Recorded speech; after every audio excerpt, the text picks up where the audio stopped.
there's so many of them.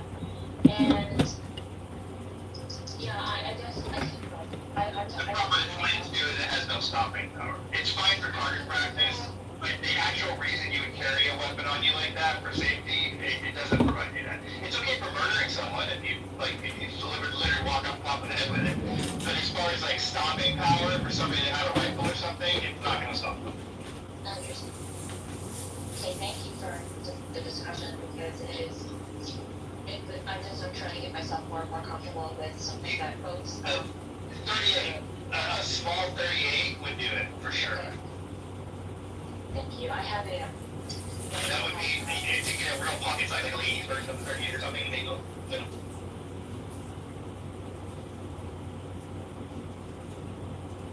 Hello? Hey, are you recording this? I'm live on YouTube, yeah. No, I sent you a message in your DMs.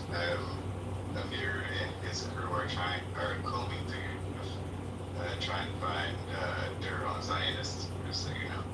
Oh, okay, yeah, don't worry about it. They can't find any dirt on me. It's just dirt looking for themselves.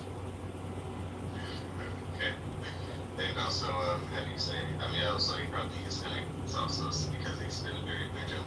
Your videos. Also, they canceling your accounts? I think that he and his group are like mass reporting you. Yeah, they did. They canceled 4 of my Clubhouse accounts.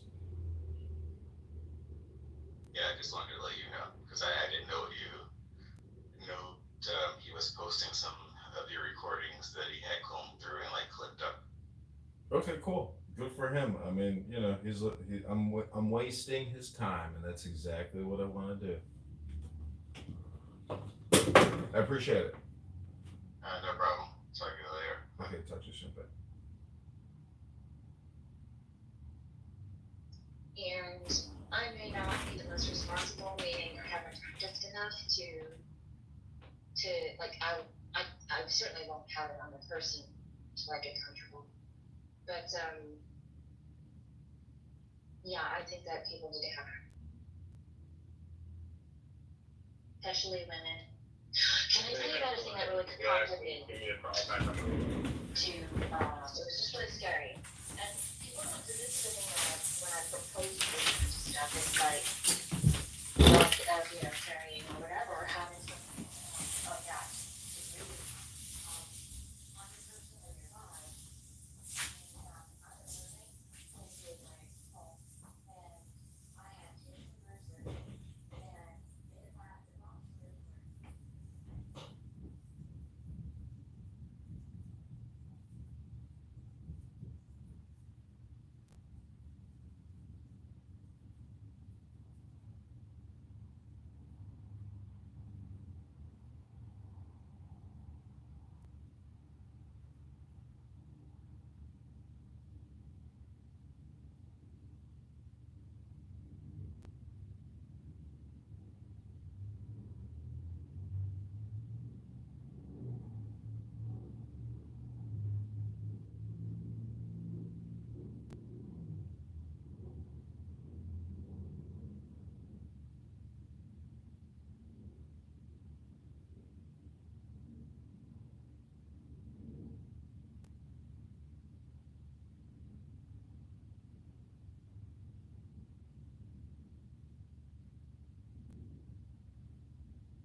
she thought that I was just like blocking her in. I was physically intimidating, whatever. And I was kind of demanding them bring my dinner out because they were giving me shit about the timing. And I was like, no, I can't have the dinner at the end of the because they immediately need me to work. Like, I need to get served when the bridegroom gets there. It's a common problem, honestly. But anyway, point is, because there was some slight contention going on, and because I was positioned in this manner, she was afraid of me. And I was like, fuck, you know? I didn't dawn on me. So, a lot of times, like, when I'm jogging or walking on the street, on the sidewalk, whatever, if there's a girl coming toward me, a lot of times I'll switch sides. I'll go to the other side of the road before it's an issue because I don't want her to think I'm going to grab her or something. I think about that on her behalf, which is not easy to do when it's not on your radar otherwise. You know, it's an entitlement that I have. That I never worry about getting kidnapped. You know?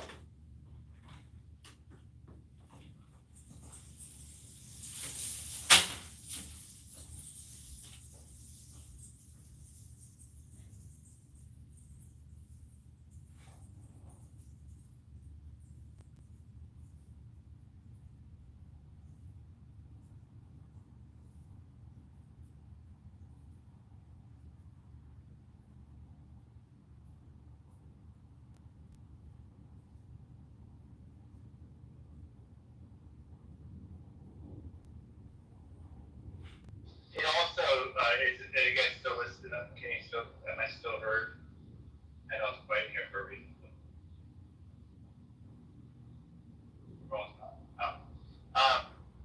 It also dawned on me, my daughter, who is 18 and super, super cute and attractive, half Asian, half white, so she's kind of unique in Georgia, top it all off, which makes her even kind of more interesting to people. Everybody stares at her, and it's creepy as fuck, because she should start pointing it out to me when I start looking for guys doing it when I go out with her. And dude, I see it all the time now, and it's creepy as fuck, because I never saw it before. But then she didn't want a job, and I was like, you should go work at Home Depot. Like, I loved working at the store when I was there. She's like, oh no, I could never do that. All the Hispanic day laborers and stuff, they would just eyeball me up and down. It'd be creepy as fuck. Like, I couldn't do that. And I thought, oh, that sucks. Like, there's places you can't even work because of how you know you're gonna be like Google, like that. You know, that was weird to kind of think about.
What's up, ladies?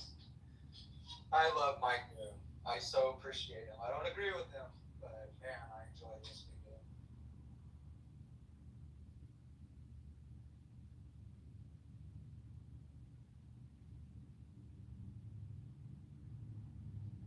Right back. Man, I wish he was still here because I would love to like understand that way of thinking that you're gonna control the situation and even the criminals won't have guns and like the whole utopia thing, like it's gonna be a Meritopia, which is a great book by the way. But it's just crazy. I'd love to understand that mind frame, that way of thinking.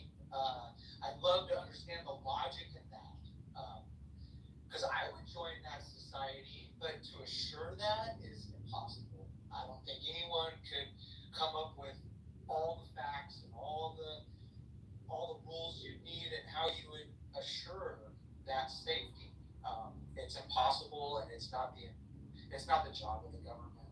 And so that we even go through these conversations and these mental exercises, I don't understand. Maybe I'm crazy, but I don't think so. Well, you might be, but not for this reason. I'm driving, so I can't unmute much, so just to let you know, guys. No, good. No, I just had to get that out of my head because I'm sitting there trying to understand how Mike would achieve his. And is he Canadian? I don't think so, but. Oh, no. Yeah, I think the point, I love your hair, Edie. I think it looks great. my hair. Well, wasn't it blue before? Oh, that was purple, but it was a filter. I do have it actually purple in like the back. It's not in that picture, but that all purple was a filter. It wasn't actually that color. So there. I'm back, I'm sorry, I had to go potty. That's okay. I think I'm that, being a good water drinker. Yeah, the guns being part of our Constitution, the right to bear arms, is too much a part of American culture where you can't like, in Australia, they did the taking the guns back in the 90s, but I think, I don't know who was talking, but said, yeah, America's different. I think that's true, and I think you can't achieve something like that here. It just wouldn't work at this point. The cat's already out of the bag. I think you can ban assault rifles, things like that just are nobody needs. No civilian needs that, but banning guns altogether just I think would never work here. Well, and the threat of it, like I said in the chat, the threat of it over the last 3 decades has contributed to the largest buying of arms, like ever. Right. It's like what, 3 to 4 firearms per person now? It used to be 2, and it's going up to almost 4 now, I think. Yeah, Every person in the United States, there's enough for almost 4, I think. It's up to 3 per person. Yeah. For every single person. it just, I think that, I don't know, I think people are just becoming more aware.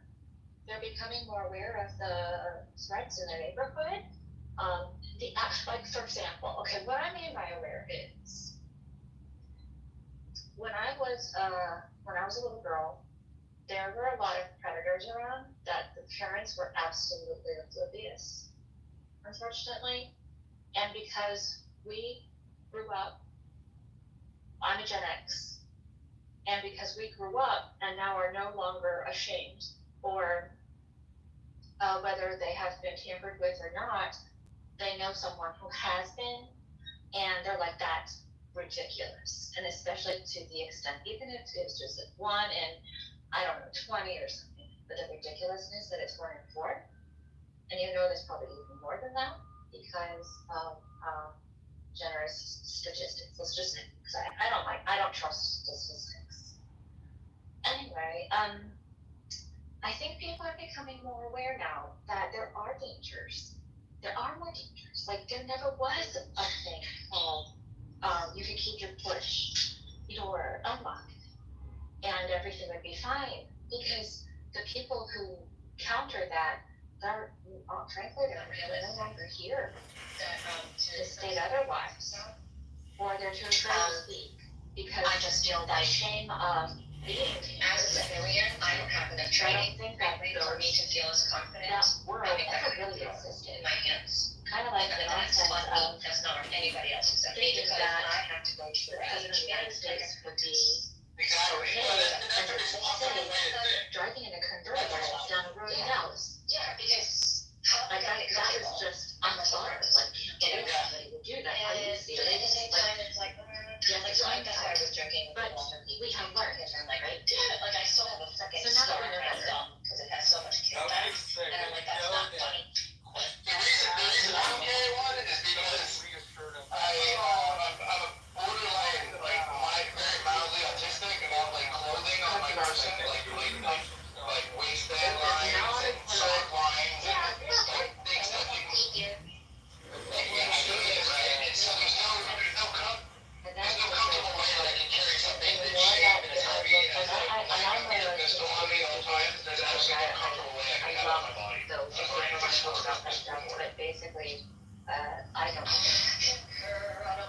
on my clothing.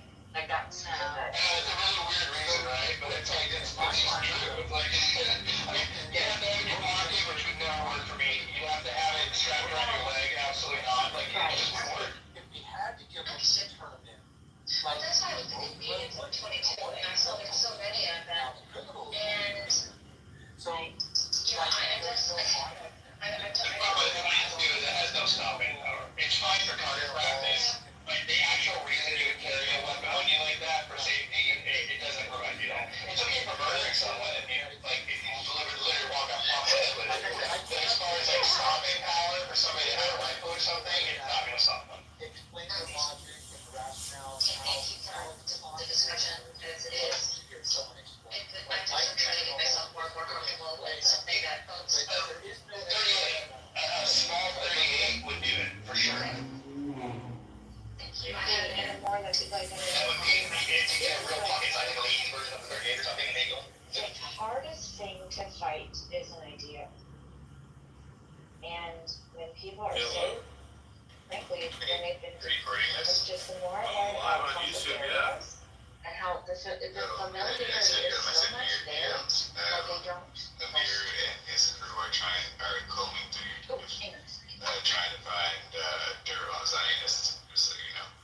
Oh, okay, yeah, don't worry about it. They can't find any dirt on me. It's just dirt looking for themselves. It's fear. People are getting fear. And also, having said, I mean, also, you probably use it's also because he's been very vigilant.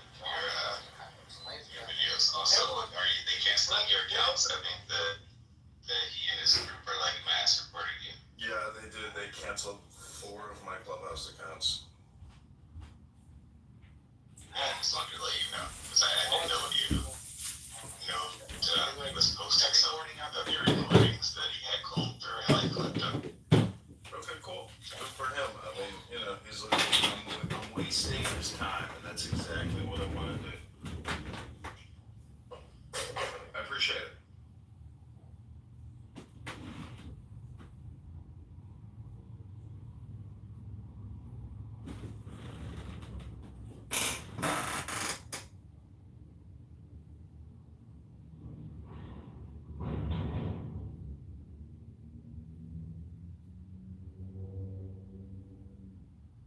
Will go around saying fucking bullshit about people. Okay? And then that just becomes the truth. That's the sad part about the reality that we live in with SAP. Yeah. So yeah, I know that. You know that. We all know that. Yeah, trash bag had sex with a tranny. No, trash bag, you tried to have sex with a tranny and they turned you down. That's what I heard. Right. I think I can You didn't even fucking have the story. Anyway, proving my point. Let's move along. No. Okay. That's the thing. The public opinion about him, right? Like my friend, everyone knows the story. Right? He's very open about it. But everyone has this perceived notion about this. But not everybody. I'm very open about it, but they don't all have the accurate version.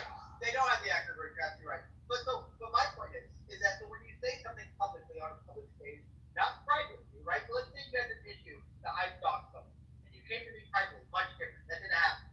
So what actually happened is that he said this. Well, then on top of what happened 2 days ago, he says that in the morning. Well, then late at night, I think that's a big room, right? And I know people's opinion about Pepe. Now, so Pepe was caught a doxer by JP. So then Pepe does a room. Well, I get DM from someone. They go, hey, Pepe has a room about how he got caught a doxer just like you. I was like, wow, that's so crazy. And Well, Keegan, wait. To be honest, Wait, you're listening to Keegan. It's Keegan's turn. I made this room so I could get this off my chest, not for you to come on my stage, for you to interject on my stories. All right, continue. Don't get distracted. You're right. I do get distracted. So Pepe's room. So Pepe was in that room. I come on stage because I know some information about JB that I learned that day. Because someone came to me and said, hey, just so you know, JB's calling you a doxer, but he's actually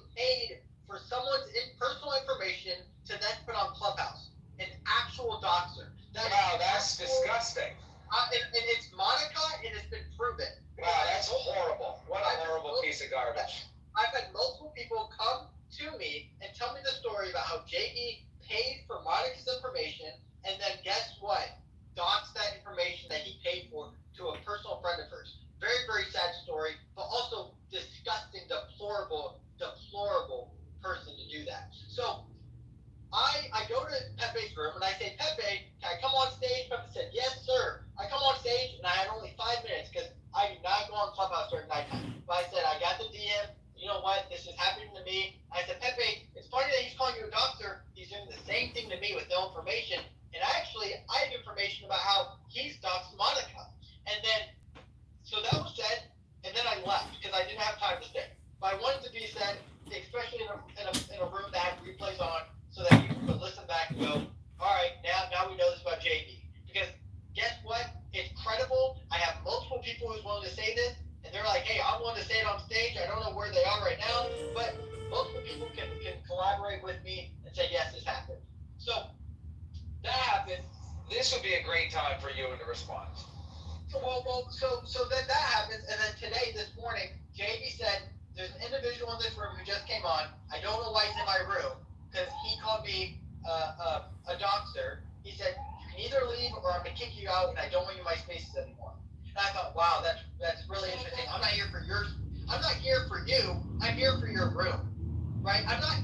Hey, it's just, yeah, you want to go with, I feel you. We're following moderators to rooms? No, we're following the room and what the room brings, not what you bring. Right? Especially that this is not a house. But if it was a house, like the masculine mansion, guess what? We're not always coming for Sid. Right? We're coming for what the conversation may bring. Right? When I go to healthy debates, I'm not going for JB, I'm going for what the conversation's gonna be. So I'm shocked that this individual is willing to call me a doxer on a public stage, and then when I do the same thing, he says, now you're not welcome in my room. Well, are we gonna, where's the accountability here? You should be held accountable. Can I respond to that? Now, Ewan, is a great time. Now the room's been reset. Okay, so, Keegan, what I would first say is that, most of the stuff that goes on this app ends up not being true. So, people will talk shit about you to the point where you end up very quickly becoming, the villain to, a room of people. Okay? That is just normal. That's just what you're going to deal with. That's the sad reality of Clubhouse. I don't agree with it. I actually like the truth. I value the truth over everything else. Okay? With that being said, what else is going on Clubhouse is that it is a dying app where there's not a lot of users. No, wait, hear me out. Let me finish my point. Because I've listened to you. I'm just joking. Continue. Yeah. So it went from being 150 million users to downwards of 10 million.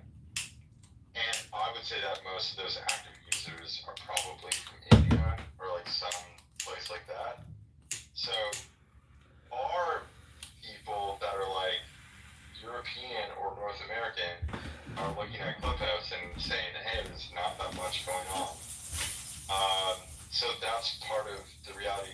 Now, I actually think that EP is kind of correct in his freak out because I agree with him to a certain extent because what he's doing is he's not running rooms. What he's doing is going into other people's rooms and he's directly talking to them, okay? And the other quote-unquote content creators that are on this app that are left, because most of them are left, are pretending that they're running big rooms when in fact they're not because no one fucking cares. Okay? So the reality of the situation is that this app is kind of not taken that seriously and people are all causing shit to each other. And I think that you shouldn't worry too much about it. I just got kicked out. Dude, I am friends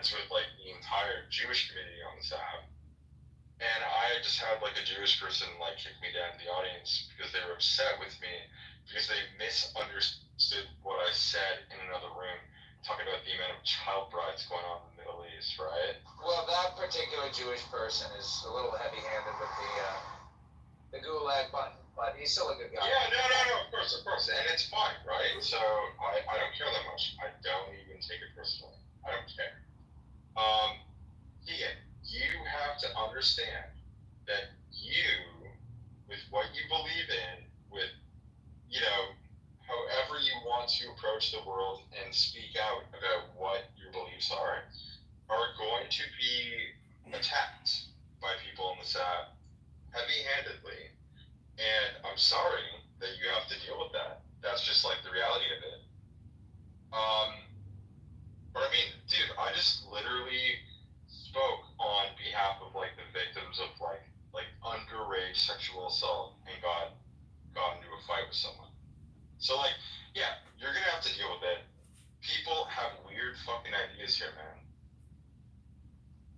Yeah, I mean, I agree with you, like, to a certain extent, that at the end of the day, like, when you say a view that people don't agree with, they're gonna attack you and do all these things.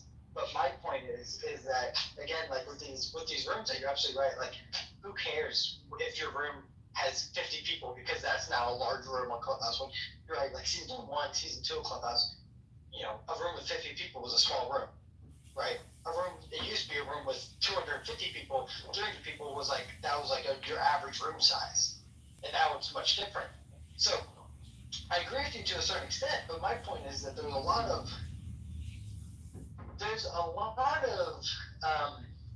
let me just say, individuals who will claim superiority over you because they're not just the moderator, but they say that's out of line, right? As a moderator, they say, listen, a lot of people say, hey, listen, there's rules to a room, and then they'll say all the rules.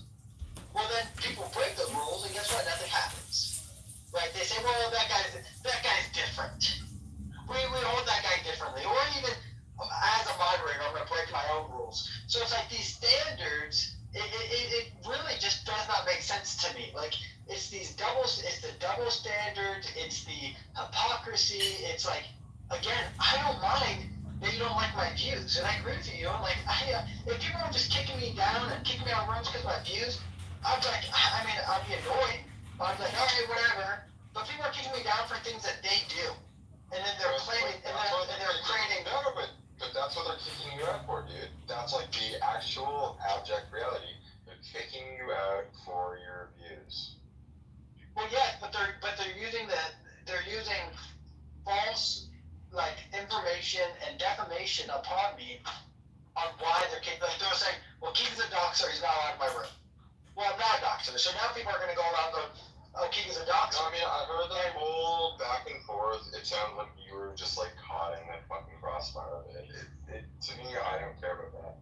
But sure, but even before the pet bait thing happened, I was being called a doxer, right? That's the point. Before the pet bait thing even happened, I was being called I was being called a doxer, which doesn't even make sense. I don't know enough of you guys to even be a doxer, or I don't even know most of you guys' information, like on just a Clubhouse personal level, to be like, I'm gonna find out more about you, right? So that's what's shocking. And real quick, because I just read the chat, I haven't really read the chat that much. Mike says that is a lie. He didn't pay anyone for it.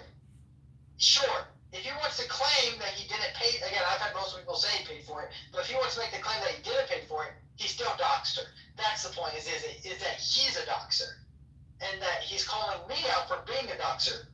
Well, if you are a doxer, why would you have a problem with a doxer? But Keegan, don't even worry about the chat. I mean, dude, I literally just saw the chat, and I literally had someone say that Indians aren't real. Like, and then I said that, which is like completely made up. I mean, I literally lived in India, so I think that it's hilarious that person's saying that. Well, you might be a little bit different than me, but I do like to know that listen, I was kicked out of a room earlier today that they asked me, Keegan, do you think that you have good morals? And I said, I have moral consistency. Whether or not my morals are good in your standards is your standards, but my morals are consistent. So when I am someone who believes he has consistent character and then that character is judged, all I am is a man of what my character is. That's all who I am. You are who your character is, in my opinion. And so when that character gets, and I think that maybe me and you are just a little different. You and I do care. And you say, well, don't. But I'm saying that's not who I am. I care about when people decide to lie. I care about consistency. I care about honesty. I care about I care about hypocrisy. That's the things I'm going to call out. I don't call out anything else. People want to say the N word. People want to say that they hate white people. I don't care. I won't make any rooms about that. The only rooms I make is about this. Okay, Ian, what I will say is that you are allowed to believe in what you believe in. Like, there's no one stopping you believing that. Most of the people that are responding to you are poor. You realize that, right? Like, you can tell. I'm poor. What do you mean? What do you mean they're poor? Who cares about that? You and I'm poor. And not everyone's rich. But they're poor as fuck. And they don't know how to respond to actual fucking ideologies or beliefs or anything like that. And if you're poor, then dude, get a fucking job. I mean, I think that's fair to say. I have a job. No, I have a job. I'm saying that I'm poor in the ideas that I mean, my wife doesn't work, and we have a one income household. I mean, I'm doing my job. That's not, don't worry about my money. All right. But saying that just because they're poor, their opinions don't matter is really interesting. No, Keegan, the point that I'm making is that the people that can talk about this stuff and be calm about it are living good lives. Okay? We're looking at it and we're coming into these conversations and we're looking at it and we're like, that's funny. Because it doesn't matter that much. I don't think that you've been attacked the way that I've been attacked on the side. You can say you have, but I don't think you have, because you're saying that, you wouldn't. Oh, I've been attacked way harder than you are, dude. I've been on the side harder than you have been. I don't know. I've been on since season 1. Maybe we just haven't gotten to know each other well. I've been here for a long time, and most people in this room knows who I am. But I know. I've been in rooms with you, dude. Keegan, I know who you are. I've been on this app for so long that I fucking know who you are. Well, I'm just saying again that I think this is just a difference in personality here. Dude, we used to run rooms together. You used to be in my rooms daily. Well, listen, and I mean, welcome back. And this is what Clubhouse is doing since you've been gone. But it's true, though. It's melodramatic and might not truly matter in the grand scheme of things. And when I get off the step, I don't think about it again. But when I'm on the step, I like to be perceived a certain way. And I'm not being perceived the way I believe I should be perceived. I believe that others should be perceived in a different way. You got attacked, but you got attacked by someone. Look, I don't think that it was fair that you got called out on doxing someone. I don't agree with that. I saw the whole thing go down. I was in that room. I think that you should absolutely be angry about that. But what I will say is that you will be attacked no matter what on this app. Because this app is filled with people with borderline personality disorder. And also, well, I do agree with you. This is an audio social media app that a lot of people don't get to talk to a lot of people. I'm the same way. I live in a very small bubble with this very small community. But all my friends are Christians. Everyone I interact with are a certain type of way, certain type of thinking. So I really enjoy being able to get out of that bubble and really see what people are actually talking about. I tried Twitter Spaces. It's different. I don't like it. Clubhouse is where I've really grown to really enjoy. I use this as almost a podcast, way of and then also it's like a your beliefs. No, I mean, I think you should be able to use this app as a way to project your beliefs and everything. I'm not against you doing that. I don't think that you should be silenced. You and I probably don't agree on a bunch of things. But what we would agree with is the fact that this app should be available to you to put out your own means, you know? So you should be able to tell people how you're feeling, what you want to broadcast, okay? I think that what is going on is that people have told lies about you. I'll agree with that. I'm going to say that they were lying, and you got thrown under the bus. But do you know what the best thing to do is? Go ahead. Tell them to fuck off. Go into their rooms, fucking spam their rooms, fucking start your own rooms like this, where they're literally like, if they come into this room, you get to have that debate, you know? Literally, when I have people who disagree with me, I will either join a room, or I'll go into another room, or start my own room, where those people are seeing the title and they don't agree with me. And they're angry at my title, so they want to come in and they want to make a point. I'm great. And well, again, so my point is, and I agree that like Clubhouse isn't denying me the access to say my opinion, right? My point is that the public square has become very, very small because this app has become very, very small. Like, I don't even think when it comes to American European users, and I'll say, and I'm gonna have to clarify because I don't think many of us go into like a lot of like mainly black spaces. When it comes to like the political, cultural, societal discussions, I would say that's less than probably. I mean, it's probably less than 10,000 users, guys, right? And consistently, it's probably less than. No, there are 10 million active users on this app. Well, sure. I'm not saying that they have 10 million active users. I'm saying when it comes to American cultural discussions or political discussions, it is less than 10,000 people. Why? Because I've been here for, just in the past year, it seems like every single room is easy. I barely meet new people, barely, and every room is less than 100 people. So it's like I can venture into different rooms, and it probably all adds up to that amount of people. So my point is that when the larger rooms, like Healthy Debates, or like any of Roger Mayhem's rooms, or any JB rooms, or what have you, when they decide you're not a part of this room anymore, well, now I've been ostracized to the out. I'm an outcast.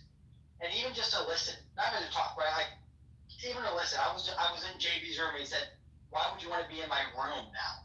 I can't listen. I can't enjoy a podcast. I can't enjoy the discussion that may be taking place. Not to listen to you, but listen to someone else. So that's my point. Is you're absolutely right. I could open my own rooms. But I don't have the time to always do that, right? I'm working right now. I'm working throughout the day.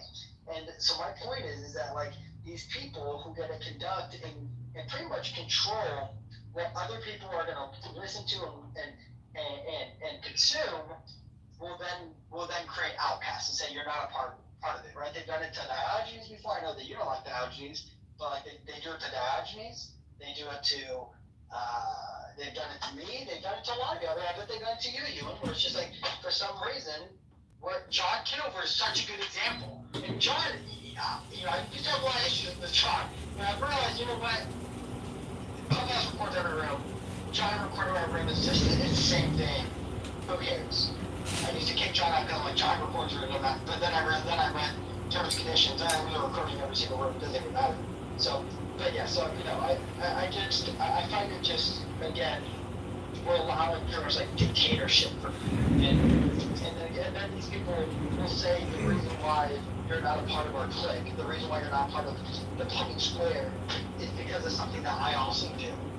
And I don't have proof that you do it, but really, and it's just like as you said, the real reason is because they don't like you. They don't like your views. It's not what actually is being said. It's something underneath. Go ahead, bro. I was going to say this earlier, but I think it was earlier, but it was already didn't work in that process, but yes, so whenever that whole grad room was going on, and then the spillover into masculinity. JB was mocked up in there, and he's very long-winded, and so it's kind of hard to predict when the end of his sentence is because it just keeps going on and on and on and on like the other guys are running. But he kept on saying, "Excuse me, I'm talking. Excuse me, can I talk?" And I told him, I said, "Oh, I'm so sorry. Yes, you can. Go ahead. I'll go on mute. I'll go on mute. Don't let him finish his statement." So now it's my turn. The way that you eat these things is you're supposed to cut the like inside of their stomach open. Let me just show you. You can also eat their legs. It's a lot like lobster. Yeah, you can't tell me that doesn't think that. That is the dictatorship. Well, now that he's like this, we're gonna cut him open like a little science experiment. Alright, now that he's cut open the insides is what you're eating. So you see this oily stuff? That's probably the thing too, is that like looking at like Very creamy. Actually says so, because there's a little bit like the big thing for the me insides and like this stuff. You're gonna be eating this. Follow me if you want to see. was that he was going after JB for like, I don't know, being a predator and stuff.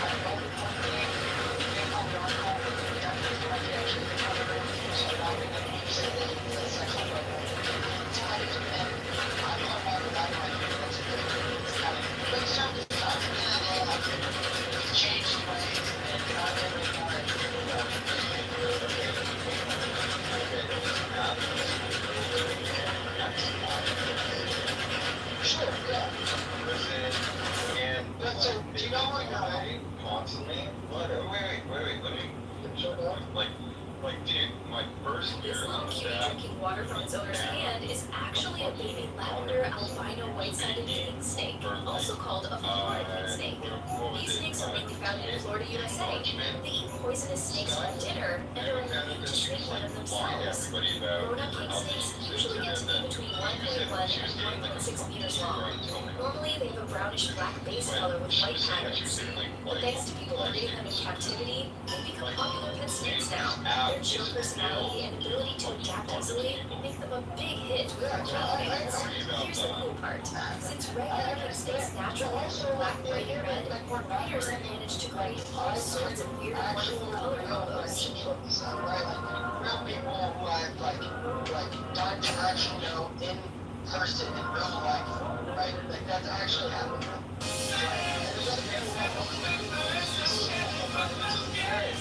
Yeah, so really good friends. I've met him multiple times. That guy's fucking a real dude. I like David Bovania. A lot of people don't like him on the app, but then they meet him in person, and then they go, "Oh wait, this guy's like the coolest fucking guy ever." Yeah, so my point is, so those people, so the people that I actually really enjoy, like I don't enjoy JB, right? I never have enjoyed JB. But what I do enjoy are a lot of people who go to his rooms. And I enjoy the conversation I have with those people.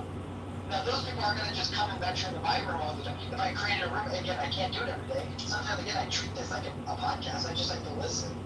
And so, again, when you are decided that you are not passing these individuals, I'm just like, dude, I like, just because what? Because I decided to say that you're the dogs. Like, all I've done, it's not like I said something actually egregious and disgusting towards him and said something about his children or anything like that. All I said was, you actually doxed someone, which he doesn't even, it's not like he's saying I didn't do it. Even throughout our DMs that we have together today, he never decided to say he didn't do it. He just was like, you are, whatever, I'm not gonna read it all. But yeah, so that's my point. I understand you and what you are saying, and I agree with it completely, that most of you people are losers, most of you people are crazy individuals. Like, I remember when Europa was on this app, I think he's actually back on this app, it was like Hermes. That's, just so everyone knows, and it's not docs, most people know this about Europa. That man is an actual sex offender, a pedophile who has touched children. Disgusting, disgusting, disgusting. And you can go, do you even care? I do. If I found out that any single one of you have actually done something horrendous like that, where you either harmed children or killed someone, you're not welcome. You're not welcome by Spaces. I think we should have some consistency and say that you're not allowed around us. And so that's my piece. Mohammed, welcome to the stage. What do you have to say about accountability on Clubhouse? Go ahead. So I just joined, like I have no idea about what you're talking about, so I'm gonna wait. Keegan. Wait, can I go for a little You bit? hold on one second. John, I know that John's been trying to get in, and then you of course, we go. Go ahead, John. Yeah, I think it's funny that you hold an accountability room because really this is another stirring the pot room. That's what this app is actually good at, is creating these dramas that feel like they're real, but it's just people all around the country just yelling into their phone at people because they've been conditioned and listened to what these people say, and they essentially respond either politically or they may respond truthfully. Sometimes they respond insincerely. But anyways, you can see the gentleman in my PTR, that's Brad. Many of you know him as Brad S. He makes death threats on this app, which is against the law, and I'll post the law in the chat that he's actually violating, and the terms of service that he's violating here on this app. But yet he has thousands of followers, and Clubhouse seems to have no problem with somebody who goes around making death threats quite regularly that I have on video and audio recordings, which I have submitted to the Houston Police Department, the Houston FBI, and his employer and management team at the Houston Children's Texas Hospital. So this is what accountability on Clubhouse looks like. When you slander, defame, and libel John Kitover and the campaign candidate Congressman Kitover, when we have contributors to the campaign like Mike Moon here right now, when you do that against John, an Army Service Connect disabled veteran and Citadel graduate, you've picked a fight with the wrong motherfucker in Chicago, and I can promise you the campaign will do everything we can do to sue you and wage garnish Brad S. So I hope he works hard because his wage garnishment and lawsuit is going to help fund this campaign and take us to Congress. This is John. I am complete. Wow, talk about accountability to be added on an individual who deserves some accountability. Now again, do I agree with Don saying no? John, I would say you should change your PTR. I do not believe in Don. Oh, it's past that. We've actually sent the documents, the videos to a law firm today who will actually be filing a civil lawsuit against Brad. So we're there. Wow. Are you willing to say the firm or no? No, I don't want to mention the name of the law firm here on Club. I don't want to dox the lawyers. Of course. Good on you, John, for someone who's willing to find legal ramifications, for someone who has done some egregious things on this app. It doesn't. I mean, I think if somebody doxes you on X or YouTube or Instagram or Clubhouse or TikTok, or I'm talking about slander, libel, defamation, it doesn't matter where you do it. It's against the law. And when you make death threats on the internet, it's 100% well established that it's against the law. I will put it in the chat. Brad S. I don't know if he has a TBI from the war or what the fuck is wrong with him. He knows everything there is to know, just FYI everybody. But the point is, you can't come on Clubhouse and make death threats against people. And you can't libel or slander people. It's against the law, Brad S. Well, thank you, John, for, I guess, taking that time to do it. I mean, I know that at times it can almost feel like you're doing a turkey chase, right? You may never catch a turkey, but you're going to try to do it. So, you want to go ahead. I know that you wanted to speak a little bit longer.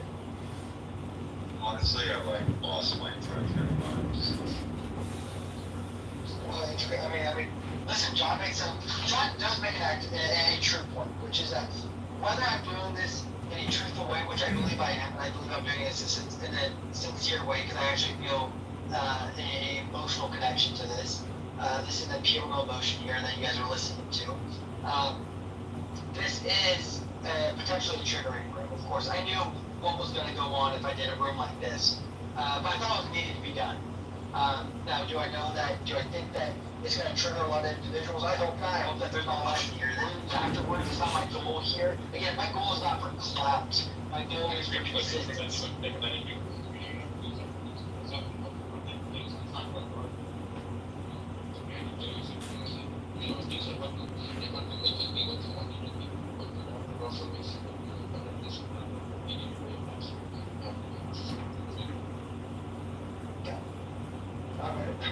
Alright. Well, that's one of the 10 million users that you were talking about that venture with. They have a craving for curry.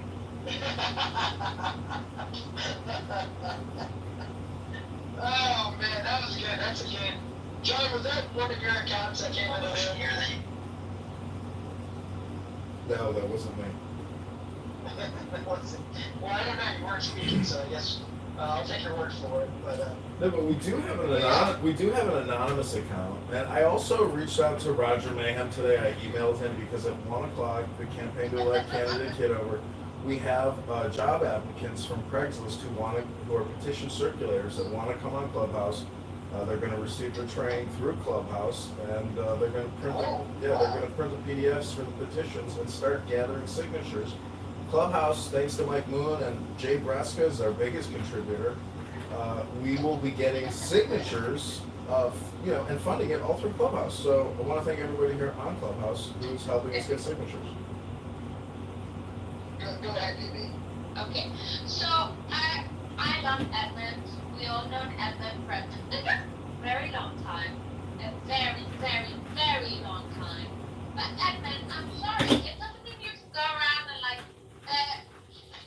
okay, one thing is you can go into rooms and we know you're there and you can record our conversations and you can put them somewhere. But at least because we know you're there and the possibility is available to us, you can then go and record conversations and put them online. But you can't go into rooms with as anonymous. And sometimes people have heart-to-hearts and they have intimate conversations. Yeah, I know. Some people come on here and they plan terrorist. Some people come on here and discuss terrorism because they're promoting it, supporting it.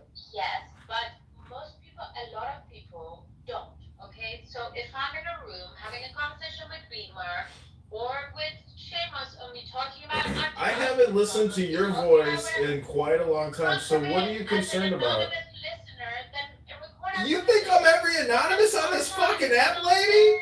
There's thousands of people with anonymous. Of Edwin forever on this app because actually. BB, there's a lot of people with anonymous. I'm not a catch-all. I'm not a fucking evergreen meme that I'm the one recording and listening to everything. As an anonymous and record conversations. What? Yes, of course. What do you think anon is for? Go read the terms of service. Alright, but here's the thing, BB. BB, have you read the terms?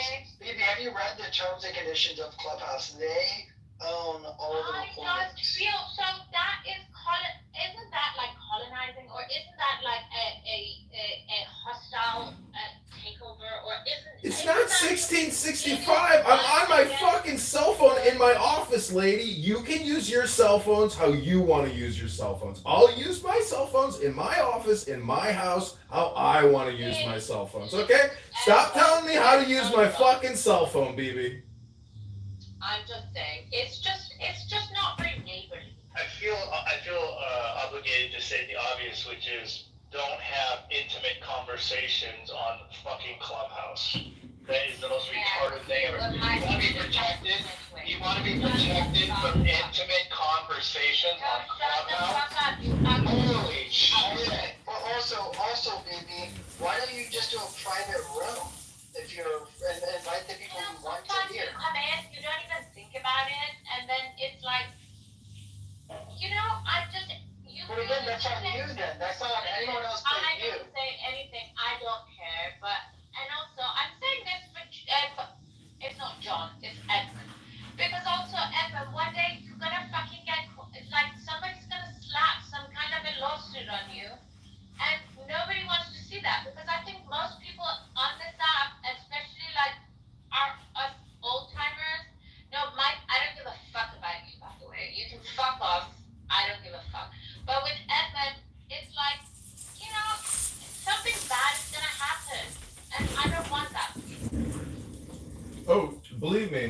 I live stream everything I do, and I record everything I listen to as a backup, just in case something stupid or bad does happen. So, BB, I hate to tell you this, but I'm documenting reality. You're complaining about reality. That's called a you problem, BB. That's called a you problem. I am saying Hey, this. John, are you recording now? You are public. Yeah, of course. I'm live on YouTube. Oh man, because I was gonna say that BB's making my balls itch, but that's too intimate for a recording. Nobody likes you. You're fucking ugly, and your PTR is unattractive. At least let Edmund Oh, have. my PTR is unattractive. Do you want to see what I really look like, BB? Because I'm actually pretty good looking. I'm 6'3". I'm a good looking guy. Former U.S. Marine. I'm pretty good looking. I'm pretty good looking. That PTR is not me, retard. You're annoying. That PTR is not me, retard, but it is my real name. Yeah, I don't give a fuck. Edmund, at least. Oh man, I did it for you, baby. Baby, but I do it all for you. Oh no, what am I gonna do? Oh shit. Yeah, baby, what, and as someone is stating in the comment, which is stated correctly, Howard, if you, she left. She's just listening. If you have a problem, baby, okay, you have the right to go seek legal action. Just like John Kitover has taken legal action against Brett. So you have the same right.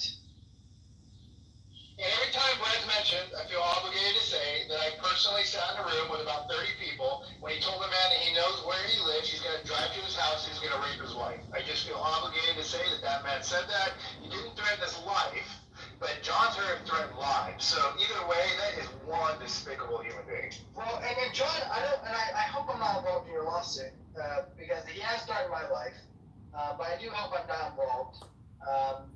Well, you might get subpoenaed. I gotta tell you, you're probably gonna get subpoenaed because you're in the recordings too. Yeah. And if I get subpoenaed, well, and if I do get subpoenaed, what I hope for, John, is maybe just a little action come my way afterwards. That's all I hope, John. I will be honest. I'll tell him what I heard, what was told to me. But I just hope that a little action comes my way because I am a poor white American. John, can I ask you a question? Of course, please address me as candidate. I was gonna ask Keegan a question. David, please hold. Joe, let the lady speak, David. Joby, go ahead. Ask candidate Congressman Kitover whatever question you might have.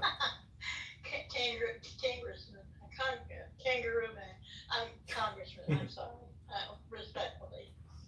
What's the beef with Brad? I mean, Links are in the chat, Joby. Take a look. It's all on X. I've notified the Texas Children's Hospital in Houston. I've notified the FBI. I've notified the police. I've notified my law firm in Houston that are filing a civil defamation lawsuit against Brad Stauffenberger in Houston and Minneapolis. You'll have to listen to the videos. You'll have to watch the videos. They're hours long. Brad goes on for quite a long time, Joby. And I've got a lot of videos. And they're all going to be released publicly. And the FBI's been notified. The police has been notified. His employer's been notified. It's all out there. You can't come on Clubhouse. You can't make death threats. And you can't defame, libel, or slander people. It's against the law. And I'm going to hold this Irish potato-eating motherfucker. He's guilty. I'm filing a lawsuit. That's it. That might, shut it up. That might boomerang on you, bud. Are you okay with them making death threats to people, Joby? Is that acceptable to you? No, but John's not much better.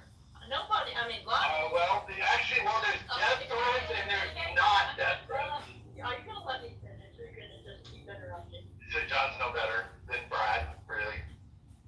John, I don't know. I haven't heard John say he's gonna rape anyone's wife. I haven't heard him make death threats to people. Never once. Never once. Joby. Wait, by the way, when people do that, JB, it shows that they're pretty horrible fucking people. Hey, I'm Joby. Please don't confuse me with JD. Joby. It means they're pretty fucking horrible people when they say things like they're gonna rape people's wives and murder people. Joby. Do you believe that on the app? Usually it means they have a small penis too and they're trying to be a man, but that's another thing. I know. Well, he was in the Navy, Mike. You know, look at the guy in my PTR. That's Brad in Houston, Texas. Oh, no, look how fucking dopey. That's an ugly dude. Look at his dopey fucking eyes. He looks like he's stoned. Like, what the fuck, dude? Mike, I just looked at your PTR. Don't go there. This isn't me. I know, but it's... I'm a good looking person, Joe. You want to put a picture up right now? I'll put it. Hang on a second. good looking. I'll tell you. I'm also 6'3", by the way. I got a lot of tail when I was younger. We're all good looking, shapely. Well, no, Brad's not good looking. Brad looks like a big fucking dope who's stoned. You see his picture? Yeah, my brother went to, never mind. There's a military connection. What relatives do they have them looking Wait, like? I hate to interrupt. I just got an email back from the law firm that is suing Brad Stauffenberger for libel and civil damages. And it turns out that he makes $120,000 a year, so at a 15% wage garnishment, we estimate it'll take him 7 years to pay back the campaign to elect John Kitover. I was surprised he's in Houston. I thought he was up north in Minnesota or Houston. Why? Gather a whole bunch of signatures from everyone on Clubhouse going against you, that you've been going against their privacy, whatever, like recording people, and nobody ever agreed to it. What will you do? It'll be you against Brad. Who's gonna rule that? Let's start it up, BB. I mean, not against John necessarily, but it sets a Well, precedent. you're not so smart, Joey, John. Joby, can I ask you a There's question? a lot of. Hey, real quick,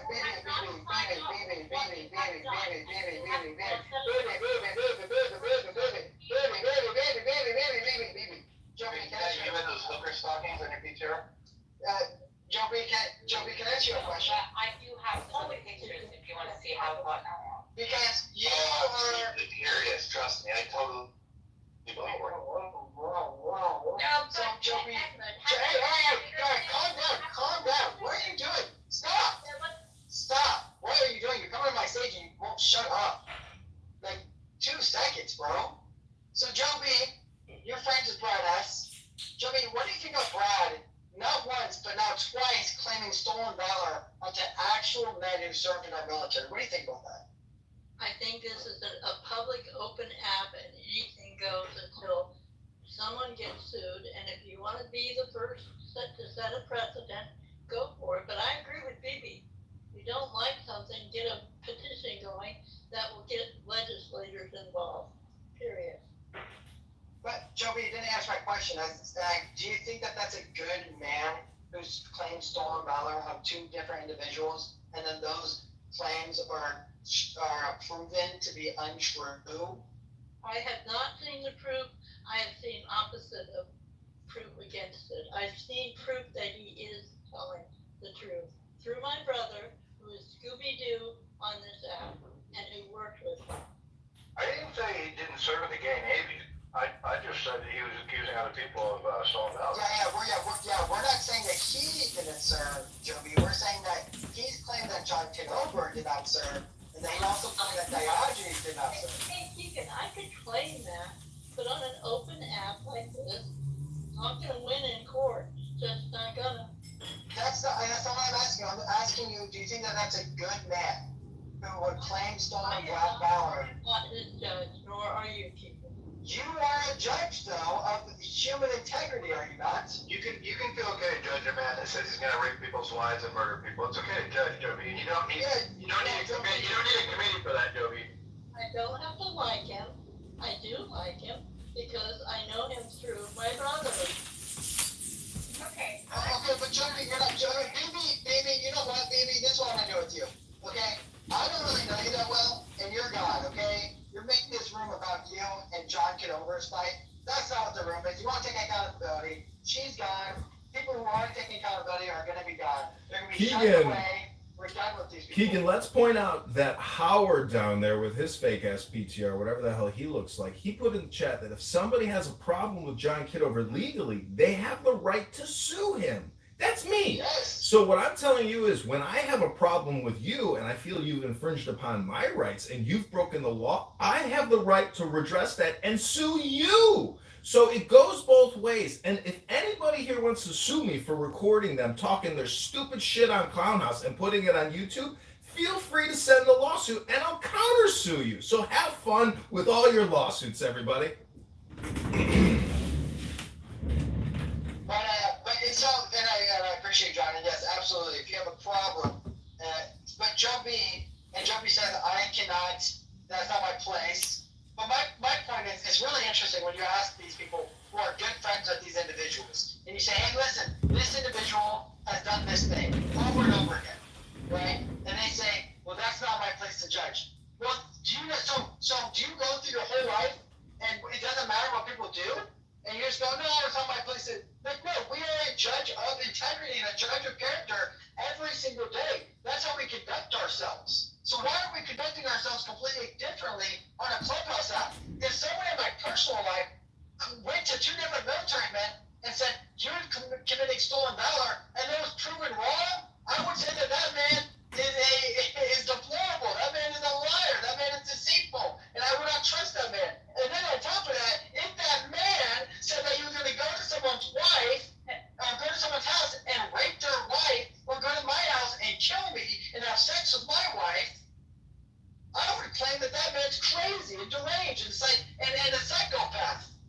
I wouldn't need to think that, or if that claim was made to someone else, I wouldn't need for someone else to tell me whether that man is good or not. I would say that that man is bad.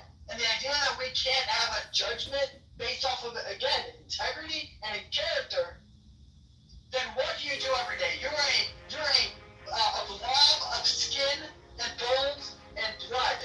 That's what you are. You don't exist. Or have sex with your daughter. Restricted. She did say that. He also did say, he has said so many things, not just to me, to John Kitover, to Mike Moon, to every single public person on this app, that he doesn't know what he says. So John Kitover saying that he's willing to sue him. He's willing to use legal ramifications. You might be held accountable. You might be held accountable a little bit. You might just a little bit. This is not a roast room of Brad Stauffenberger in Houston and Minneapolis, who works at Texas Children's Hospital as a claims manager. It's not a roast room. This is a legal notification room, Keegan. John, I made it very clear that I don't want doxing. I've asked you to take this BTR off.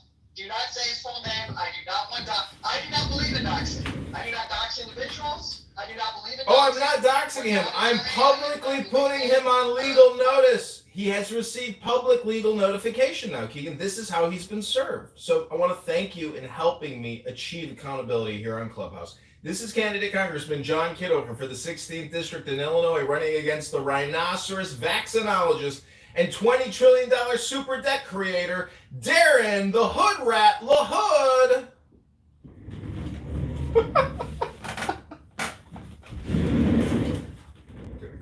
Hey, isn't Mark Rice running?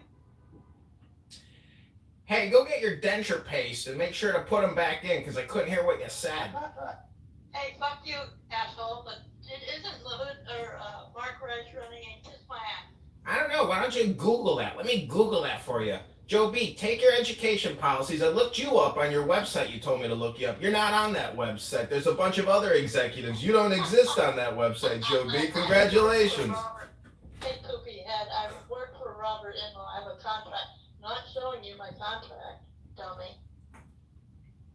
Okay, you stupid dummy, you dumbass, stupid ass. Go ahead, Joe B. Do whatever you want, stupid ass. You big pussy. You big bully. That's what I want to hear on this app is that, all right? That's all we need to hear, all right? But when individuals, listen, I'm not gonna reset the room here because the man who has kind of created this, not really created this, because this was gonna happen anyways if he ever did anything about this.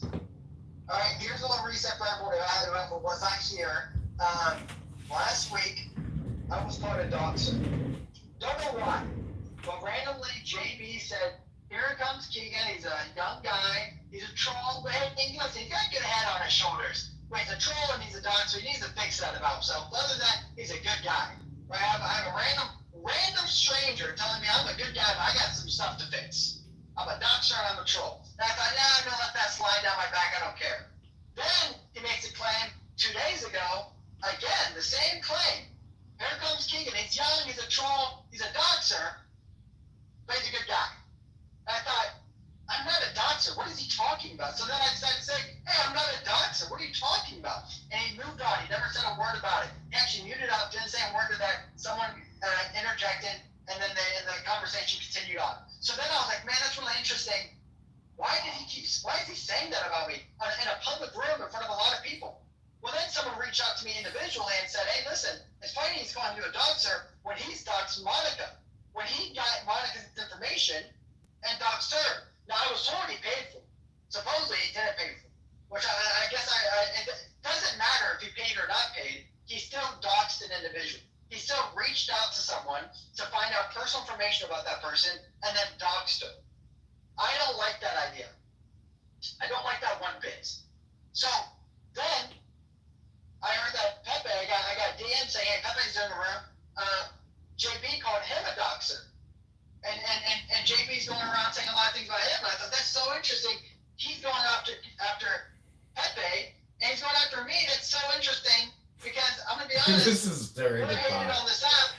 This podcast just starts stirring the I don't pot. think I'm as aggressive as Pepe, but we're both called racist. We're both called all sorts of things. And so people will attack us and say a lot of things about us just because of the views that we hold. So, or that we're a troll on this app. So then, I go, Pepe, do you remember I said I'm going to share this information? Hey, it's funny that he's calling you a doxer because he's doxed Monica himself. Now, I said some stuff that I've been told by the person themselves, and it's whatever, and I'm not going to share it again, but that he paid for it, but maybe he didn't. It doesn't matter. He still doxed an individual. It doesn't matter how we got the information. He doxed that information. So he's a doxer. It's funny that he's calling you a doxer. He's a doxer. So then I left the room because I didn't have time to be in a room at night.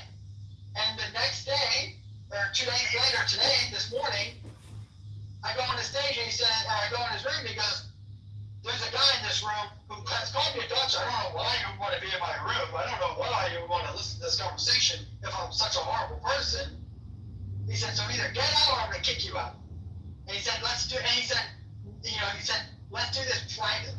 So then I privately messaged him and said, hey, and I was honest. I said, hey, you called me a doxer, which you have no proof of. You said in a public room and it was slander. Allowed, other people's opinions to be set up on me that is not true. Well, you yourself are a doxer. And his response was that you are playing victim. You wanted to be famous. You wanted to get some clout off of Pepe, and that's why you went in the room and said what you said. And you attacked me. Which is so funny because again, he attacked me first. He called me a doxer first. So accountability on Clubhouse is really interesting to me because accountability should be if you do something wrong, people say, hey, you've done something wrong. But instead, what happens is if you're a big creator and you're liked on this app and you don't really hold really strong views about anything, right? You're just a mob of a person. Well, guess what? You don't get any hate. You get no smoke. You can say whatever you want about people. No one's going to say a word. Or they might just like you because you're kind of an attack dog, like Brad. And they just like that you attack everyone else and you just hope that one day that dog doesn't bite you. So you go, hey, that dog's a good dog because he attacks everyone else. He's a pit bull. And then when he attacks you, you're like, we gotta put this dog down. So that's what's really going on, is that these large creators on this app, who are creators, quote unquote, there's no actual creators, who hold large rooms and are moderators, who can control the public square, and the public opinion can be swayed upon you, are truly the most double standard, hypocritical, and again, non-responsible, accountable individuals on this app, and I'm very, very done with it. And I'm a 26-year-old. I shouldn't be the one who has to say this. I don't think it's any kind of a come to Jesus moment or revelation or catharsis. Coming on this app and regularly making death threats to people and how you're going to brutally murder them is against the fucking law, and you can and will be arrested for it. Any kind of a come to Jesus. Yeah, it is that simple. It is that simple with one individual that we are speaking about. But again, these individuals who have been on this app since season 1 of Clubhouse, and when they first were on, they weren't that big, but as they continue to gain followers, they continue to their rooms by themselves, they got larger and larger, and it almost seems like they thought their popularity would never end, that there was no accountability for what they've said to individuals. And again, all I want, just some apologies, and saying, I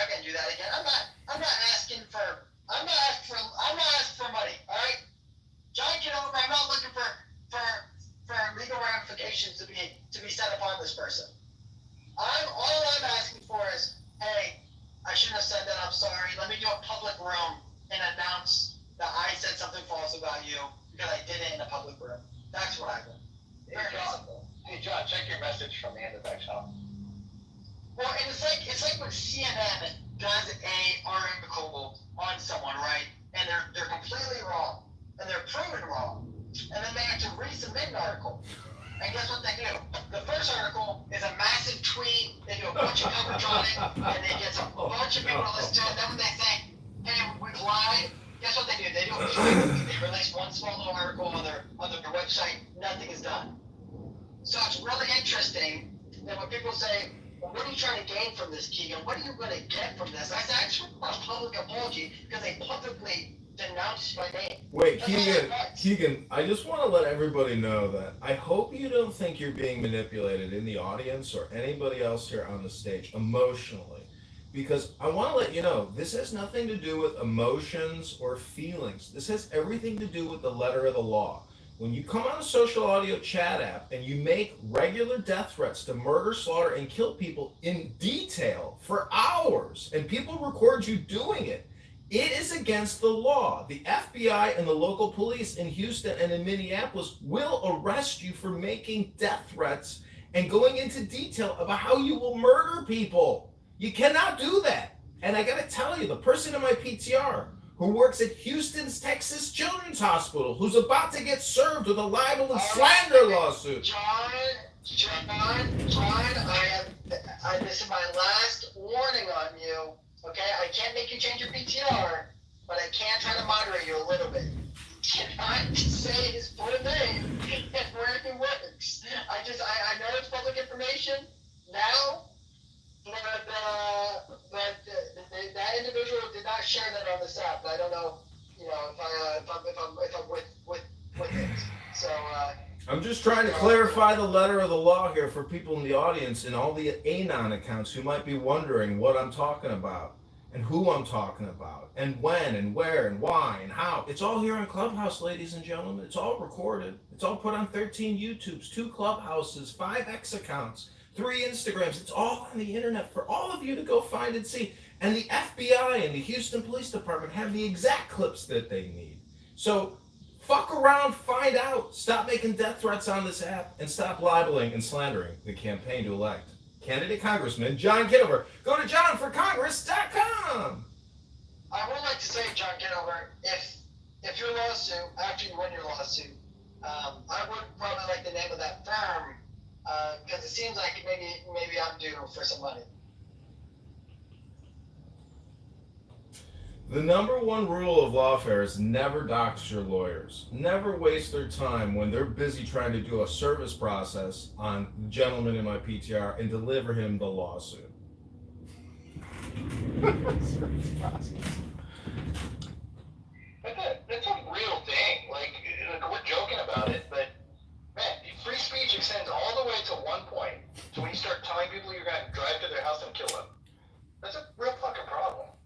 That ain't normal, man. I don't give a shit if you're on social media or not. That is not normal. So I hate to break the bad news to you, Joe B. You can come up here and criticize me all you want, and everybody in the audience who's probably enjoying this pot stirring or this roasting, don't enjoy it. Just know that when you come on Clubhouse, the fact that you are making death threats, but your account is still up with thousands of followers, do people not report him? Does it take one fucking asshole to report an account? And some fucking Filipino in Manila says, "Yep, I agree, delete account," and then you get the suspension notification from Clown House. If you want to appeal, email this address. What's your question? Okay, well let's get back to politics, ladies and gentlemen, because in 13 minutes we have a conference call with a new employee for the campaign to elect candidate Congressman John Kitover. He lives in Rockford. He's got the petition PDF. He's ready to print it. He's ready to get to work. He texted us this morning. He wants to work now. So we are going to bring him onto Clown House. I'm going to send him the link to Accountability on Clown House. I'm hoping you can mod me and we can change the room title to Campaign to Elect Candidate Congressman John Kitover. Ladies and gentlemen, this is not a joke. This account at the bank with $610 of your Clubhouse clown dollars is in the bank. We're going to spend it, and you're going to watch me do it live on YouTube, ladies and gentlemen. If we don't win the campaign, at least we got a YouTube business, ladies and gents. This is called killing 2 birds with 1 stone. This is how a Republican capitalist does business, ladies. This is how you use the law to get to positions of power. You don't let people get away with breaking the law all day long on Clubhouse and make death threats against people. No, you report them to the authorities, ladies and gentlemen. That's what the campaign to elect candidate Congressman John Kitover believes in. All right, let's. I'm gonna look up using ChatGPT, John Kitover. We're looking up. Can you make threats? We're gonna look this up. Let's see what ChatGPT says. Joe B's not impressed with your measly sum of $610, John. She's a big spender. She thinks it's not very much money. Mike, I want to thank you for your hard-earned dollars. I know how hard you work for that money, and I'm not going to waste a penny of it. And when I do spend the money you gave me, I'm going to show you on video how I spent that money.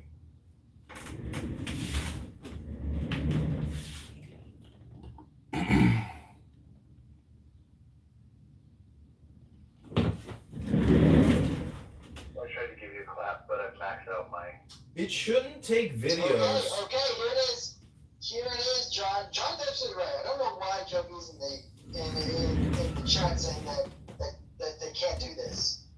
Criminally, number one, if you threaten to kill or seriously injure someone online, it can be prosecuted as a crime. In U.S. laws, they do vary by state, but nearly all 50 states say that making threats of death and seriously bodily harm is a felony if the victim reasonably believes the threat could be carried out. Even if you didn't mean it, intent isn't always required. Just the act of making the threat and causing fear can be enough. Now, in this day and age, who the hell knows what's real or not? If someone says that, there's people all day long that just shoot up a fucking place and everybody's like, well, I didn't see it coming, like a bunch of fucking retards. Like, if somebody goes out and says that shit, you gotta take it serious in 2025, man. Now, so in a civil, real quick, Lucifer, I gotta finish reading this. So for a civil case, the victim could sue you for intentional infliction of emotional distress or harassment, especially if they can show the threats cause them fear, anxiety, or damages like therapy costs, loss of work, or moving expenses. In some cases, victims also seek restraining orders or protective orders, which can carry legal penalties if violated. So, John Kitover has a pretty strong case. That sounds like a slave owner filing for a grievance. Wait, Keegan, I got it. Lucifer, please, Lucifer, please, don't interject into this conversation yet. Lucifer, please stop, Lucifer. I can't put Lucifer on this recording, Lucifer. I don't want you in the legal documents. You don't want to be involved in this lawsuit, Lucifer. Listen, Lucifer, hold on. Hold on. I'm quoting Pepe here. Hold on. Okay, that quote's for Pepe. Hold on.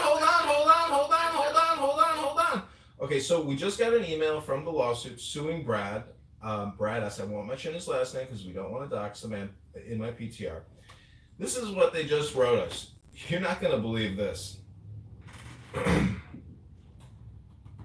It is illegal to come on Clown House and make death threats, as you just heard from Keegan. Sorry, I'm not at the letter yet. But the point is, ladies and gentlemen. You had me on pins and needles, man. Listen, there's a lot of people in this room. Look how many Anons. So this is the biggest Anon audience we've ever had. We got 5 here. Okay, so in 8. Also, Dan, I'm so sorry. I do not want to interrupt you. I actually thought that you were Baby Pepe, but you're saying you're not Baby Pepe? No, listen, I'm totally transparent. You guys can go to my YouTube live anytime you want and watch what I'm doing here on this app. And the fact of the matter is, this is my only Clubhouse profile right now. Okay, so go ahead. Well, actually, I don't want to give the floor just yet to you. But ladies and gentlemen, you cannot come on Clubhouse and make death threats. You cannot come on Clubhouse and make libel slander when people record you doing it. It's so stupid to do that only the man in my PTR is stupid enough to do it. So I don't know who this stupid person is, but take a good look at a stupid person.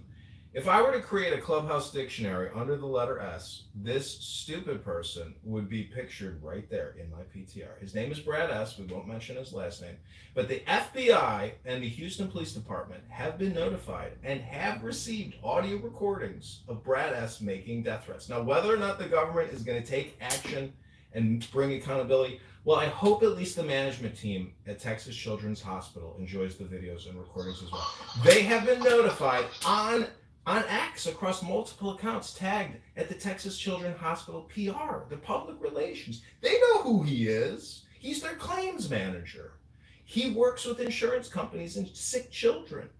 But is this the nice, kind, gentle man at the hospital that might greet a family in mourning who can't pay their health insurance bill? Or is this a man who comes on Clubhouse, knows the answer to every single thing there is, but still makes crazy death threats to women regularly? While he's being recorded and he knows he's being recorded?